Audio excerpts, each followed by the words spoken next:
Hello guys, what's up? Welcome back to my channel. So, as you guys know, I read Am I the A-hole stories myself, and today I have with me Ayana, Hello. and basically I'm gonna be reading some Am I the A-hole stories to Ayana, and me and her are gonna see if we agree or disagree if they're the butthole or not. Yeah. Get it? Okay. Yep. So, this one was 8 hours ago. Usually you get them pretty quickly. So this is like recent. Am I the butt for refusing to act like my in-laws full-time maid even though I have a job and a 2-year-old? Throwaway account as I can't rant about this from my main account. Oh, okay. This is like a alt account. I live with my husband's parents and it's very common in Indian marriages and they expect me to follow a daily list of DIL duties. One of them it is touching their feet every morning, although it's common in India to touch elders' feet and taking blessings from them. Okay, I got confused for a second. Isn't it weird to do that every other day and I already do it and it's not even the issue, but they treat it like some attendance ritual I must perform on time and will get looks from them if I didn't do that. I'm a software engineer and I have chosen to work from home to take care of my toddler, but what I'm doing every day is household chores rather than parenting my kid. We do have a house help, but only for basic things like sweeping, mopping, and washing clothes, cooking dishes, groceries, managing the kitchen, and taking care of the baby. All of that is dumped completely on me, as if having partial help means I'm automatically responsible for everything else. And I have to take care of my job and my toddler and do the household chores, and I feel like I am working double shift, although my FIL helps me sometimes in household chores, sometimes it still overburdens me. If I tell them that I am not feeling well today and I want to take rest, they will see it as if I am doing some crime. And once they called my parents ranting about my problems, who does this? As if I am in some boarding school and complaining to my parents. And I won't get rest even on the weekends. I need to do something or the other for them, and I get very less time for my toddler who needs the most at this age. And I finally confronted them today, and everything went silent after that.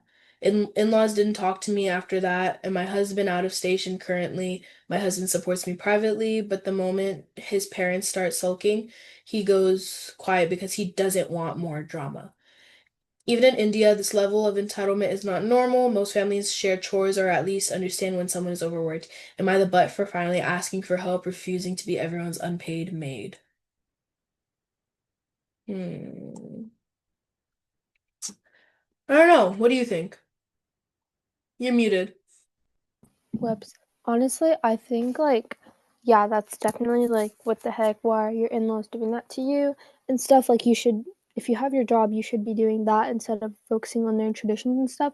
But then again, when you marry this person, I'm guessing it's not a forced marriage. Like you decided to marry this person, you should know who who the parents are, like what their things are. So like you should know what you're kind of getting into before you marry someone. So Yes. I don't know. I feel like if you knew that already, then I don't know. Maybe you should have found a compromise before a wedding. But I don't know. Yeah. Just me.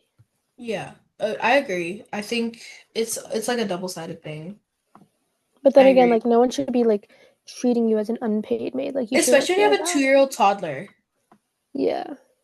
Okay. So this one was 31 minutes ago. Am I the butt? Medical box organizing dispute. What? Okay. My partner and I live in the UK in our mid-30s. I need a sanity check. We have lived together for a while and just bought/moved into our own house together in the last couple of weeks. To be organized, we have put together a classic kitchen first aid kit. Plasters, paracetamol, ibuprofen, a few leftover prescription painkillers, Lemsip sachets, Rennies, and the usual stuff, and put it in a I feel like I should be saying this in like a UK accent. Should I? And put it in a little box to go on top of the cupboards. Now my partner is the tidy and organized one. The person who hates clutter, wants everything organized, tidies away the tools while I'm still putting up the curtain poles, that sort of tidy. Opened up every single box and packet. She emptied all of them. She poured a chaotic mix of pills, plasters, and powder sachets straight into the box, creating some kind of medical junk drawer. I You stood sound there like while a my woman. I stood there while my jaw was on the floor. Pretty sure I managed to utter something along the lines of that's mental. When I tried to question her, I got just pick up the pack of tablets and read what they say before taking one. What? I protested more and was told to get a grip. We now have medical lucky dip. You don't find what you want, you fish for it. I can only imagine this will make the simple task of I got a headache, I'll take some paracetamol into a stressful treasure hunt without any guarantee of success. I have to say, the stress of moving has taken a bit of toll with both of us snapping at each other at various times. And at this point, I say I just make my own stash with the pills kept in their boxes for easier searching. I then left the room and went to get some space while unpacking the spare room office. Please help me understand. Tell me I'm not an idiot and this is normal. Please tell me I'm a butthole, or at least tell me I'm not alone. TLDR. She's very organized and tidy. I'm just average. Box to hold our general household pills, plasters, etc. She emptied from each box and left all sachets and blister packs together loose in a box. I called her mental and unhelpful. Stormed off to another room for a few hours. I think I don't think you're the butt. I mean, Yeah. like you just want things to be organized and they're not organizing stuff. Yeah. Because who wants I to guess. live in a messy place? I mean, Yeah. yeah. I think, yeah. You should be fine. Okay. We have 8 hours to go. Am I the butt if I stop buying Christmas presents? Oh. I'm the youngest of five and have no kids of my own, but my four brothers and sisters all have many kids. Four, two, two, four. And those 12 nieces and nephews all have 8 kids of their own. We used to always buy presents for each other's kids, so I naturally started getting gifts for their kids. A few years ago, I realized that practically no gifts were opened at all, but I didn't think much of it. The next year, it happened again. I found out my siblings got together and agreed that they would stop buying gifts for each other's kids because our family was growing. They didn't tell me, and the only thing said was, "You just now realized it." I was a little upset when they didn't include me, but I get it. I don't have any kids of my own, but I've always bought gifts and they know it. The past couple of years has actually led to a few incidents of the kids crying because if I messed up in what they opened, that was basically it for their Christmas at the family get together. They'll still get gifts at their parents' or grandparents' home, but at our family Christmas, that's all. It feels like I'm carrying the family Christmas now. The kids are not to blame for their parents' spending habits. I love them and always been happy making them happy, but now it feels like an obligation and it's expected of me. I don't think you're the butt because Yeah. like If it's like, if you know you can't afford it and like that's an obscure amount of people, then like just don't. yeah. That's okay, because like think about it, that's 12 nieces and nephews total. And all of them have 8 kids of their own. So that's you already by 12? Damn, you're like they're like the grandparents. Bro, that's like the whole Kardashian family right there. Okay, let's try to find a new one. 3 hours ago. Okay, this one's really short. Am I the butt for leaving a family dinner after a humiliating comment? Me, 27-year-old female. I was at a family dinner last week with my parents and my uncle. During the meal, my uncle made a comment about my job, saying in front of everyone that I would never do anything serious and that I lacked ambition because I enjoyed playing video games alone on weekends. I asked him to stop, but he laughed and told me I needed to learn how to take it. I felt humiliated, so I left the table and went home earlier than planned. Since then, my uncle has accused me of ruining the mood, and I'll admit I have a hard time pretending everything is fine. Some family members said I should have just stayed and ignored it. I feel like I was setting a boundary, but I also know I sometimes struggle to control my emotions, and I'm not sure if I overreacted. Am I the butt? No, No, because I don't like think so. it's not your fault that like people are getting upset. Like I if mean, what I mean, at least you have a job, you know? Like, why are they talking about your job like that? yeah. Like, they shouldn't be talking about your job like that. Like, at least you have a job. Does he have a job? I want to know. Okay, Mm, let's get into this one. 38 minutes ago. Am I the butt for asking my neighbor to stop vacuuming his house early in the morning on weekends? LOL.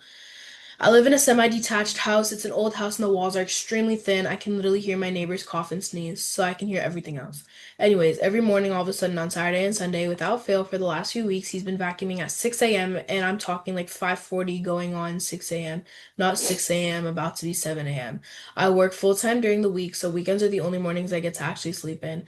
I thought he was doing it at first because perhaps someone was visiting, but it's obviously his new norm and it's really PMO. Am I the butt if I go around and tell him to stop vacuuming so effing early? Like half of me kind of thinks he's doing it deliberately. Surely most people would wait until at least 9 a.m. Personally, I think it's pretty rude and inconsiderate, but I'm also quite shy and I feel a bit uncomfortable telling him what to do. I don't know what to do, LOL. It feels awkward, but I'm getting really frustrated because I want to I want to lie in on the weekends. Not the butt. Go tell him to stop vacuuming at 5:45 in the morning. Um, I disagree. I think you are the butt. Why? Cause like you never know what that person's going through. There's like medical conditions for that, and I feel like there's so many available options online for like noise canceling things. Like literally, just buy one. It's like $5. You'll be But fine. Like she's sleeping. Why is she gonna wear noise canceling headphones to sleep? not headphones. There's specific like other things that you can use to block out noise when you're sleeping, But and there's it's like okay, first okay fine. First, see what the problem is. Meet up with him. Say like, why are you doing this? If it's a medical condition, then like don't. But if he's just doing it like for whatever, then you can tell him like whatever. But I feel like you should okay, see what he says to so you. I'd say like it's common courtesy, like if you're gonna start like vacuuming or cutting grass, like especially cutting grass because that's outdoors. I know this. The common courtesy is to start like if you're gonna do it in the morning, start around 8 or 9 o'clock. At earliest 7. You shouldn't be like if 5:40 a.m. cutting grass, like it's a common courtesy, like that noise will wake people up. So it's like a common courtesy thing of like wait till like a certain time, 7 a.m. earliest, for cutting Yeah, grass. but then again, you don't know who that person is. He could have I like mean, if he's like a overcompulsion. He could have person with like OCD. OCD, yeah. Yeah, like because if you have OCD, you get the certain urge just to do it no matter what time it is, and you can't stop and control yourself. So you have to see like what it is. If he's just See what's going annoying on. you, then yeah, Okay. obviously. Four minutes ago. Am I the butt for not attending my best friend's party after she excluded my partner? No, I'm you're 20. not the butt. I'm 24 years old and I have been best friends with Tina, a 30 years old female, for over a decade. We've always supported each other through thick and thin. Recently, Tina planned a big birthday party and excitedly sent out invitations. However, when I received mine, I was taken aback because my partner wasn't invited, while all her other friends' significant others were included. I reached out to Tina to discuss this, and she explained that she wanted a drama-free night and that she has some past issues with my partner, which I wasn't fully aware of. I understood that they might not have the best relationship, but I reassured her that he had grown and changed since then and I didn't believe it would be a problem for him to attend. Despite my attempts to mediate, Tina stood firm in her decision, insisting that it was her party and she wanted to be just friends. After thinking it over, I decided that if my partner couldn't be there, I wouldn't attend either. I communicated my decision to Tina, emphasizing how important it is to me that my partner is included in my significant life events. Now Tina is upset with me, saying I'm being unreasonable and that I'm prioritizing my relationship over our friendship. I feel torn because I've always supported her, but I believe that partnerships should be respected and included. I think you are kind of the butt Wait, yeah, you because are. you're like if she doesn't want your partner at her party, why make it an issue? Just go to the party. And Your then partner does also for people who think that she isn't, just imagine your worst enemy, and then imagine your best friend is with your worst enemy, and you have to invite your worst enemy to like your ex friend. You have to invite it to your party. See the problem yeah, then? so I think you're the butt. I think actually, you know what? I'm gonna be that type of person. I'm gonna put a comment. What are you gonna say? You have to say it out loud. I'm gonna say you're the butt because why does your boyfriend have Wait, to you said be with? significant other, so don't say boyfriend. Oh yeah,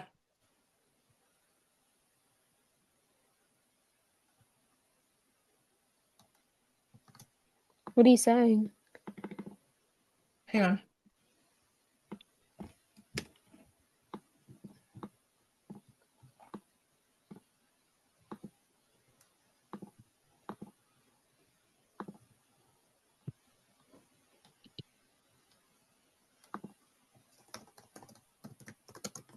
I said, you're the butt because why does your significant other have to be there with you at your best friend's birthday party? You can spend some time without him. Just go. Okay, we'll do one more. Let's do one more. Okay, 1 hour ago. Oh, this one's kind of long. Okay. Am I the butt for expecting in-laws and spouse to understand impact of travel on a 2-year-old? No, we already did in-laws, so pick a different one. This is a different one about in-laws. I know, but like, I think you should just pick that one. This is fine. It's a different story. This one actually kind of seems interesting. First time posting, so bear with me. I'm a SAHD. What is that? Let me Google that real quick. Do you know what that is? Nope. SAHD. Stay-at-home dad. Okay. I'm a stay-at-home dad, and my spouse and I traveled with our 2-year-old for Thanksgiving. We stayed 2 nights with her family as they have the only place that accommodates what we need. The problem is that traveling always screws up my little one's sleep. She slept maybe 8 hours total, and she refuses naps when we travel. It takes me weeks to get her back on schedule, and she regresses something fierce, biting, hitting, etc. I've spoken to her pediatrician, and she says that it's normal. She co-sleeps, so her not sleeping equals me not sleeping. I expect my spouse and in-laws to understand that traveling is hard on her, and honestly, me, I won't lie. I'm always told I'm just being selfish and I'm not considering their family time. The in-laws live about an hour or so away. My wife does work odd schedules and isn't able to stay with our little one very often, maybe 3 times a month. Am I expecting too much? Am I the butt? This is okay, now this is the part that he edited to add. The in-laws often drag toys out around nap time, bedtime, or protest that I'm going to try to get her down for a bit. Co-sleeping is a result of little one getting sick a bit ago, and that's the only way I could get her to sleep, working on breaking that. The distance is day trip worthy, but wife and in-laws always insist on overnighting if we travel down there. It's a big fight if we don't, and they're never cooperative on us leaving on time. I guess I'm spineless in that regard. He's not the butt. I mean, he's not the butt because if they want to see their grandchild, why can't they visit him over there to make it easier on the kid? Like, why do they have to change up their schedule? And Yeah. then, like, why stay? Why stay a night if it's an hour away? That's an easy day trip. So, like, Mm-hmm. what do you think? Same thing what you said. Yeah, and it's honestly incredibly selfish for them to call him selfish for prioritizing his 2-year-old sleep. Yeah. Yeah. Alrighty, guys. Well, I hope you guys enjoyed this video. Please like and subscribe to hit the notification bell. And if you guys want me to react to more Am I the Butt stories, let me know. And I can do this with more people. It doesn't just have to. I did it with Connor before and y'all ate it up. So let me know in the comments below if you guys want more people. With that being said, I love you guys and stay Z too. Bye.